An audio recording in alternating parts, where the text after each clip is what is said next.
What's up? What's up? This is Zach Boschman checking in. You are locked into the Citizen Truth podcast. We're honored today to have Leo Zeilig on the podcast. Leo, I want to talk about Patrice Lumumba today. And before we get into him, I was wondering if you could take me back to the late 1800s, early 1900s. How did Belgium take control and ownership of the Congo? It's a really good question and the right place to start, Zach. So I think what we have to do is understand that the late 19th century saw across the continent, where there'd already been, of course, the pulverization of centuries of the slave trade, but now increasingly direct intervention and the early stages of colonial control. And Belgium, in the sense, was a late European player in that game, and a small European state.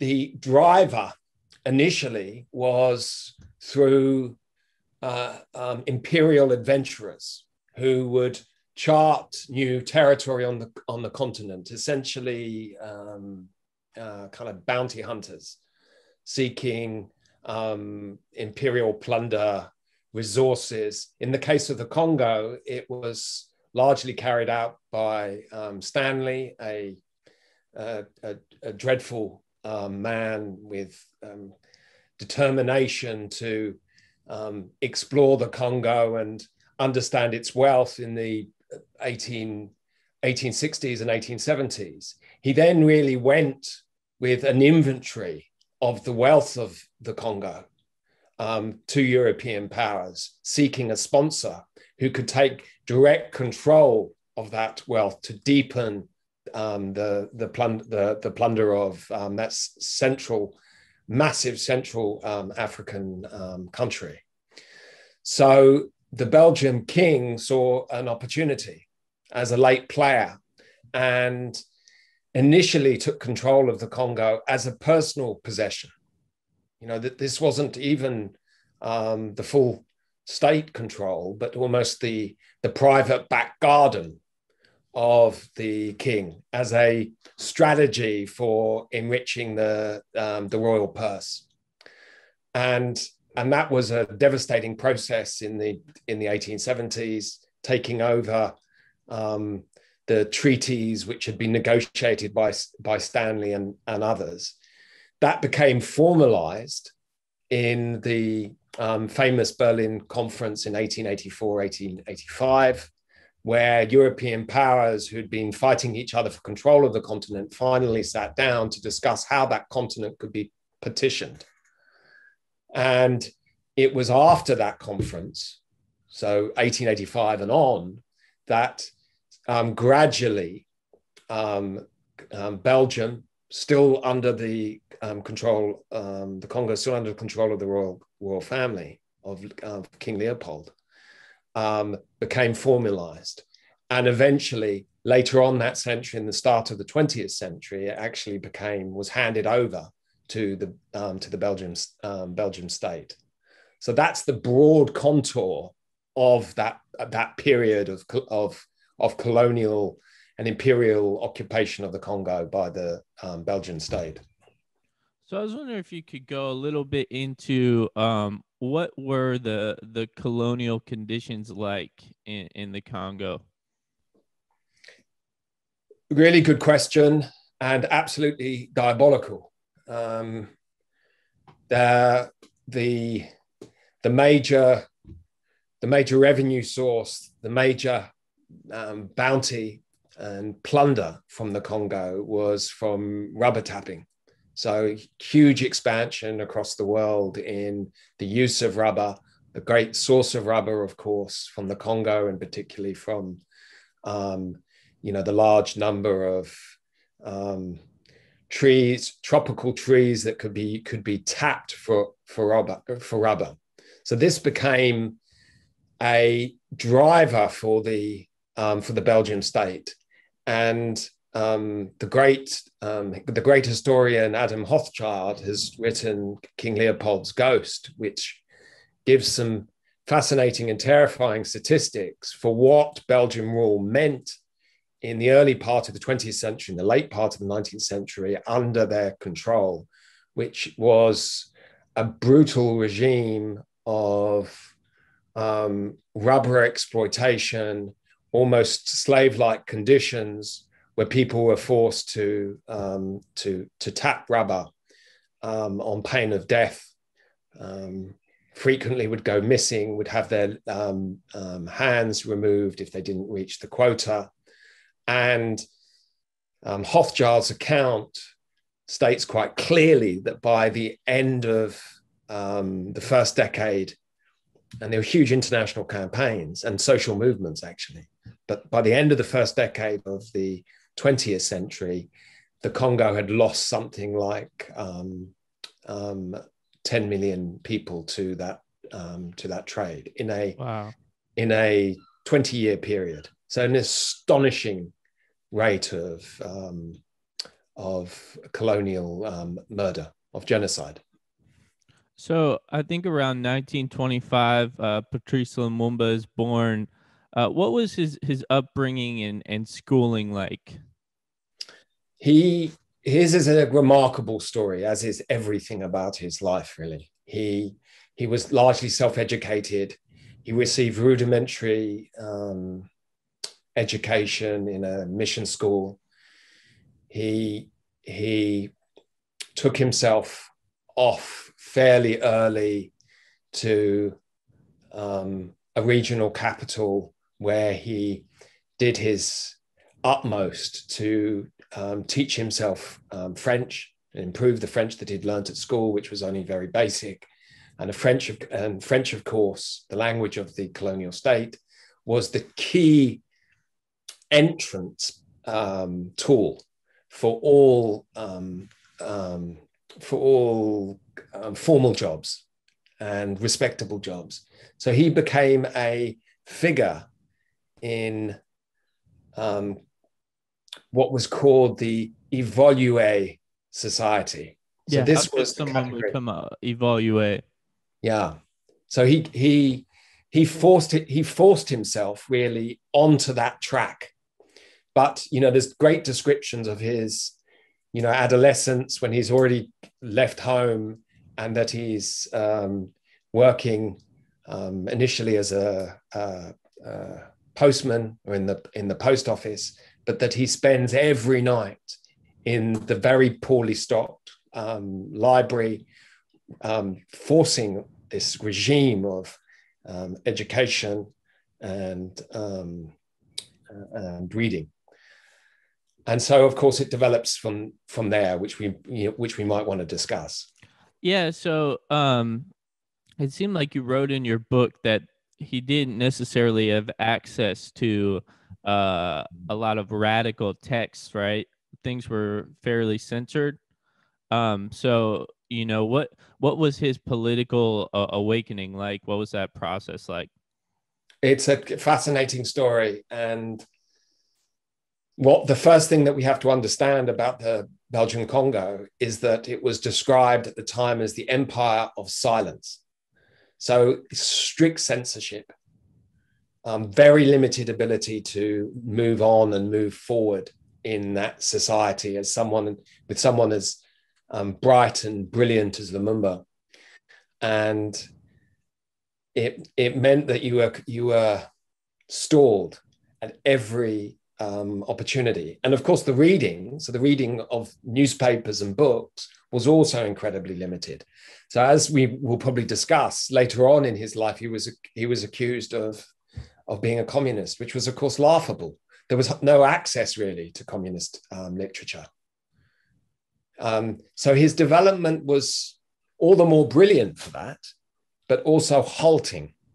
So the first step of his political development was very conventional in some respects. It involved him trying to integrate himself fully into that evolué, that literally meaning evolved society of a limited number of Congolese functionaries or bureaucrats that the colonial state had nominated and were using to drive their project of colonization and the civilizing mission of the Belgian Congo further and deeper into and across the region and the Congo itself.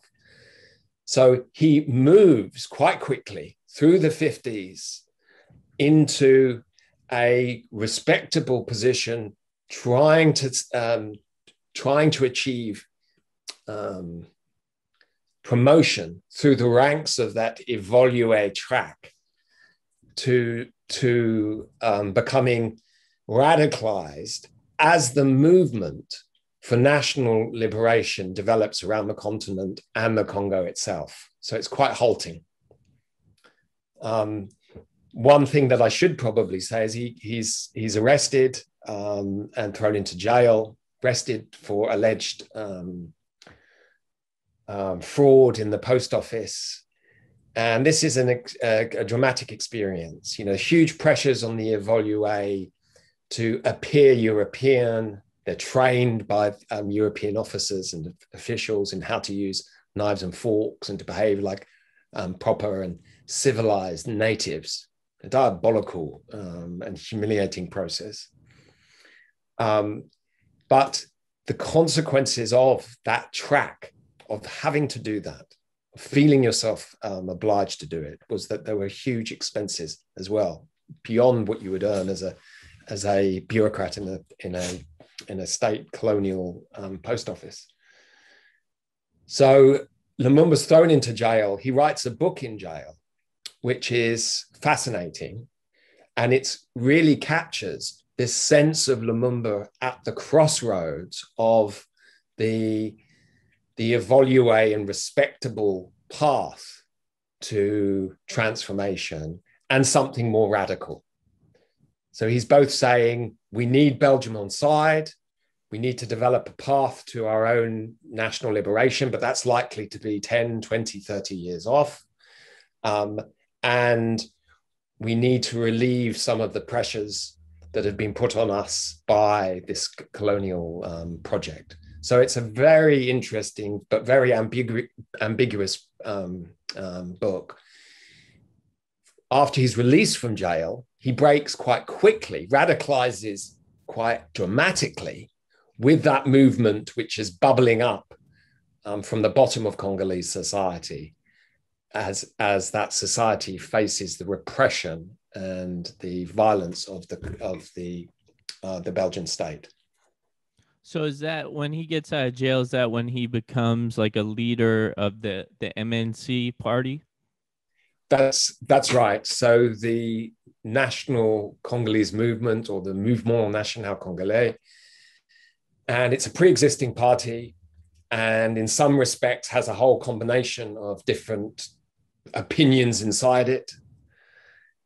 Lumumba becomes its preeminent figure and leader, I suppose, in 1957, and starts developing and building that organization. He moves to the capital, Leopoldville, so from the east to the west, and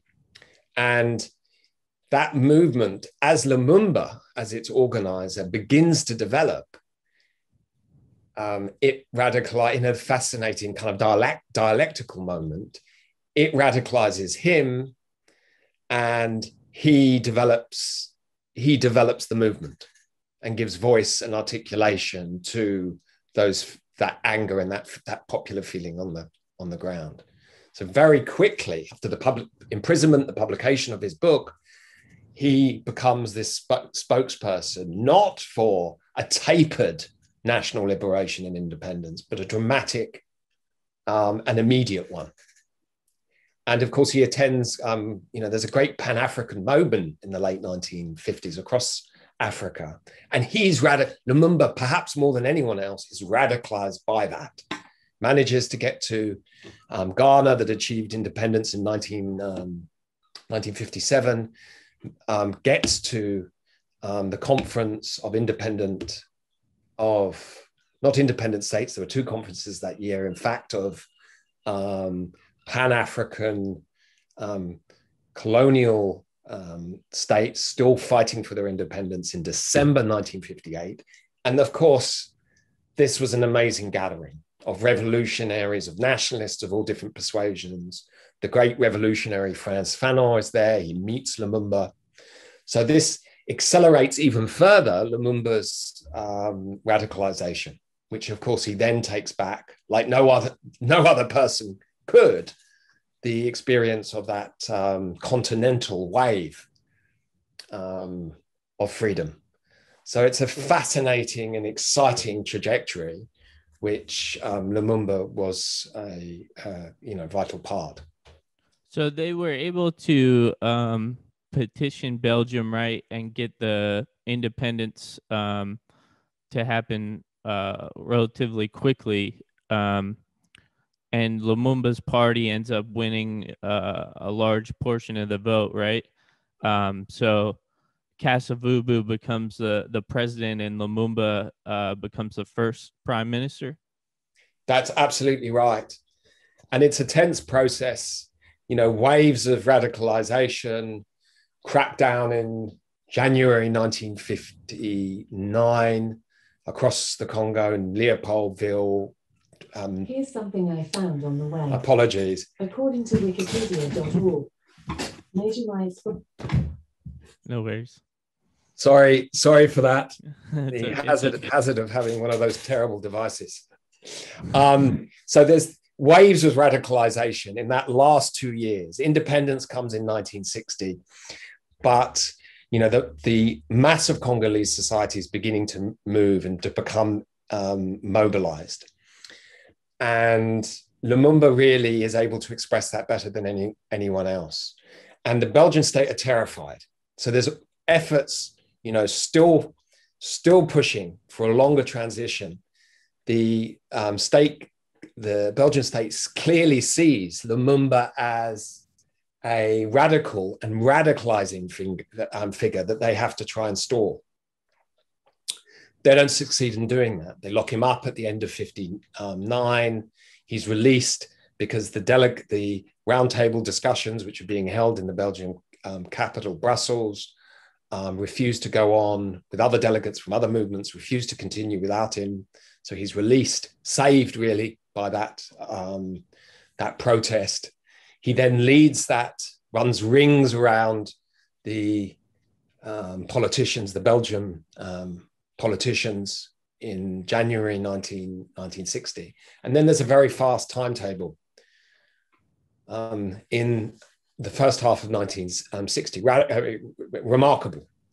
And the Belgian state all that time plotting to maintain control as well, trying to buy politicians off, not succeeding in most cases, of course, not with Lumumba. Elections held in May, Lumumba's MNC wins the majority.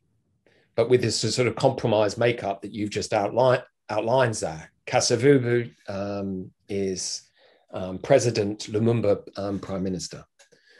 And of course, there's the famous speech in the 30th of June, 1960, we're coming up to that anniversary, where Lumumba, delivers a surprise rebuff to the speech that has been made by the king, the Belgian king, who's turned up in Leopoldville for Independence Day ceremonies, who thinks it will just be a, pat on the back to the natives. And Lumumba says, we're emerging from slavery and humiliation, and we're doing this on behalf of all Congolese. An astonishing speech. Yeah, I've watched that speech a few times.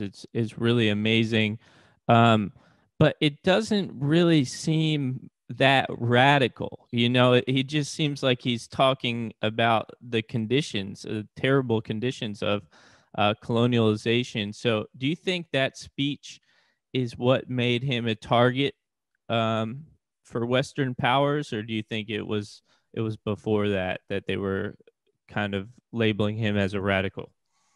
I think that's a really good point, and perhaps the most important question.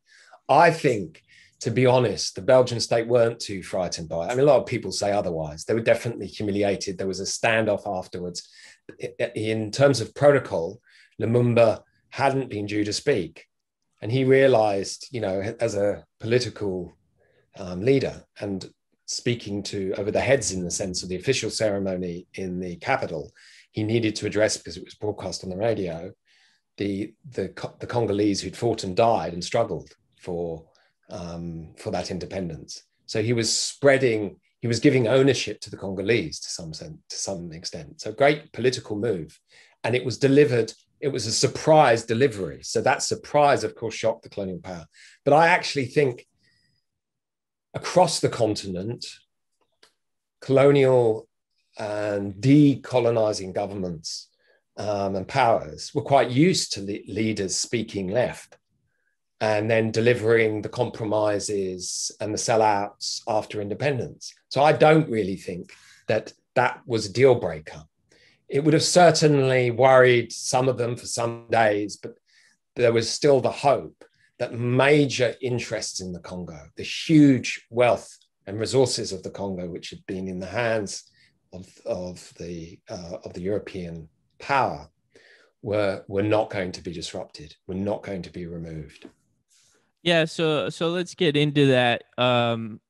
Right away, things are challenging, right, in those first few months after he's elected, because the Katanga province wants to secede, and that's where all the mineral wealth is, right? Yeah, I mean, it was a huge earner on an international scale. I mean, it was a major multinational copper producer, the largest copper reserves in the world at that time, although successfully mined, with American interests and companies. I mean, it was an incredible creator of exported wealth, enclave capitalism, as it's sometimes described today. And what was quite clear, what's remarkable really, is that independence officially comes on the 30th of June. By the 11th of July, Moses Chombe announces himself as the leader of an independent state of Katanga. So there's already this terrible split of the wealthiest region of the Congo. So a rapid, which is a fascinating point. So no sooner, and very symbolic, of course, no sooner is independence officially won that it breaks away and fragments.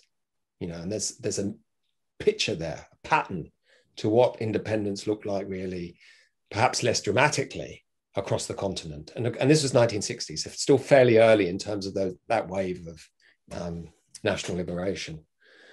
So Chombe becomes, despite protests to the contrary, a figure that guarantees the continuation of the colonial state in new and independent form.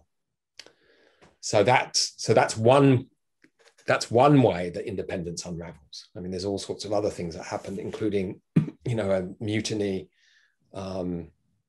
against Belgian officers who were still in charge immediately after independence in Leopoldville. So those soldiers are mutinying against their white racist officers. So Lumumba confronts a major imperialist fragmentation of a country that he's just taken control of. And and what happens in the coming months is remarkable, tragic, and extraordinary. Yeah, so he's removed from power a couple of times, right? He's removed, and then he's reinstated, and then he's removed again. So could you just go through those two times that he was removed from power?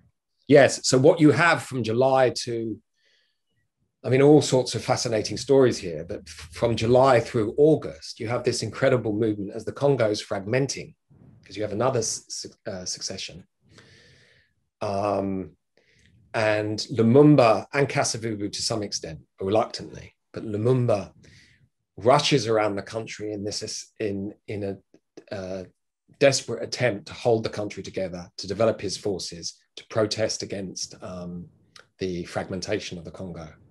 So an astonishing and impressive act at literally maintaining the unity which was beginning to fall apart.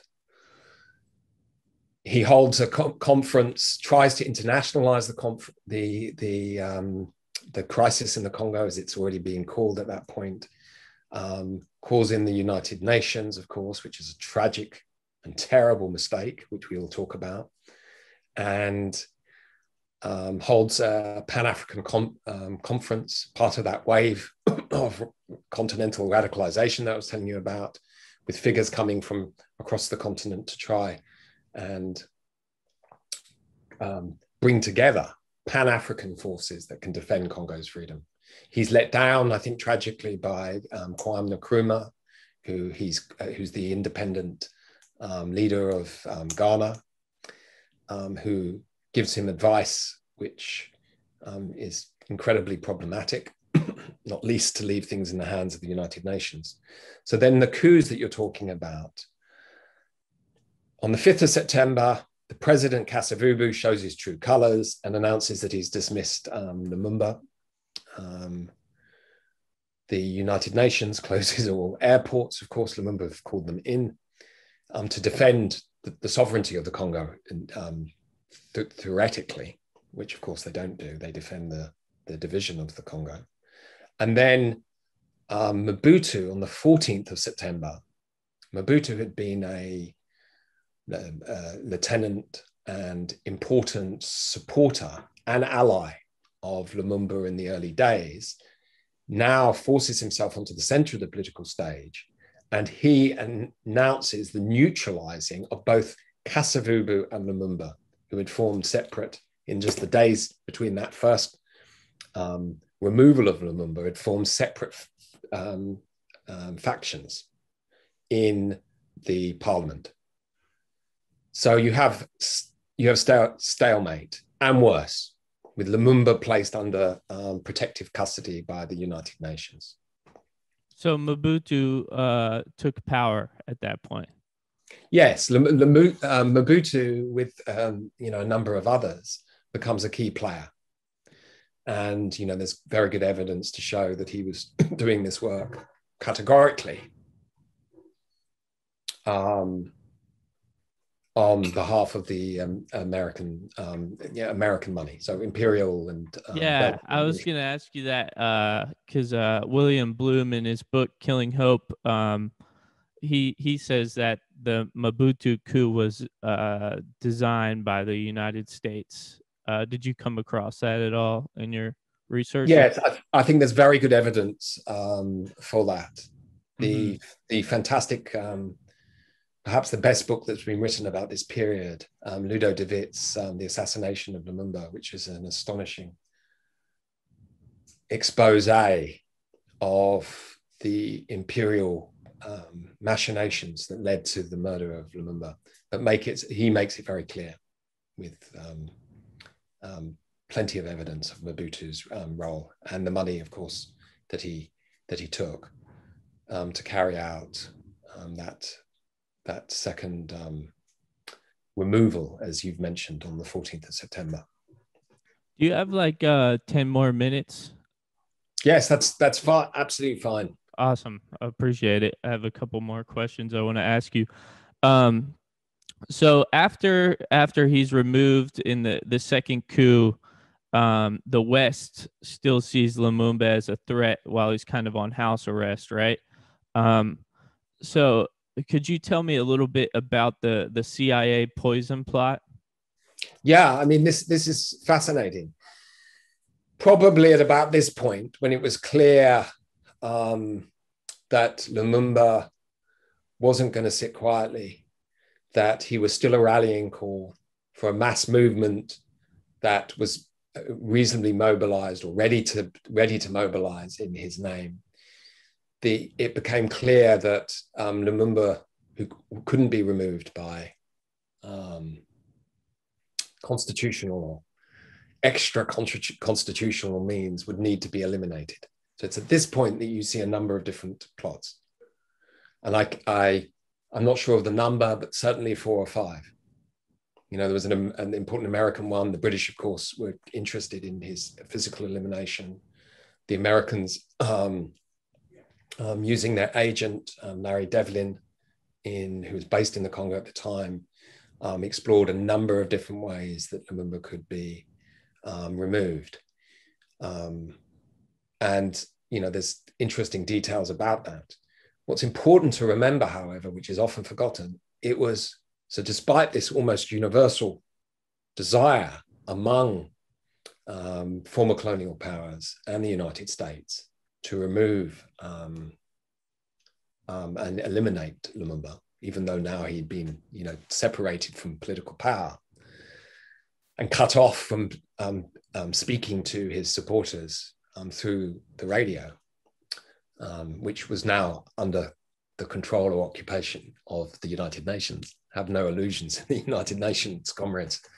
It is the networks of the Belgian state, far deeper and greater into Congolese society, that was able to directly carry out with what Lumumba described in his last letter in December to his wife, 1960, Congolese puppets. So those who were willing to sell independence and to work with the Belgian state. So they trump all of the other efforts at Lumumba's elimination. Yeah, so he ended up going on the run at some point, right? And then I guess what was that experience like for him going on the run? He speaks to people along the way, right? Yeah, it's absolutely right. And perhaps that was his undoing to some extent, because he needed to get to Stanleyville, where there's core supporters, a base which was not obeying the orders of the central government in Leopoldville, so where he could be safe, where he could relaunch the movement for a second independence. And that's where he needed to get to. So he escapes from UN custody on the 27th of November, hides in the back of the car, leaves his compound. And then 3 days later, on the 30th of November, on his way to Stanleyville, he's arrested again by Congolese troops. Again, the UN refuses to intervene to release him. But his slow progress to Stanleyville has been stalled by these speeches that he gives. And there was no greater, and of course he would have seen that quite correctly as an attempt to build up support and to rally solidarity to the cause. But nevertheless, it slows his progress to Stanleyville. Arrested, transported to Leopoldville, and then to a large extent, his fate is sealed. Mm-hmm. And he knows it. And then, of course, you know, in the next 6 weeks, there's the terrible unraveling of Congolese, the brief, hopeful, brilliant moment of Congolese independence, symbolized, embodied by Lumumba in that those first months after June the 30th. Yeah, so Lumumba is captured, of course, and then ends up being transferred right to like some army barracks and dying via firing squad. I just want to ask you one more question. Let's go to the Congo today. I believe Mobutu. I guess there was some switching between who was in power right immediately following that initial coup, but he stayed in power till like 1997, right? Yeah, with and positioned himself in a canny way as an agent supporting American interests, although with, you know, lots of shifts towards what he described in 1970 as authenticity So, names were taken, original Congolese names were taken, European names were removed, but nevertheless, as a faithful servant, really, to essentially to American power and to other interests. But essentially, Congo's position in that global economic hierarchy remained unchanged. So the continuity which had been sought by the Belgian state in 1960, broken briefly by Lumumba's relentless efforts to make independence meaningful, what he describes in his letter to his wife in the end of 1960 as a prison. So independence is not liberation, it's not freedom, it's a prison. So the prison is guarded and controlled from 1964 and the second coup that Mobutu undertakes until, as you say, the 1990s, by someone who represents those foreign interests.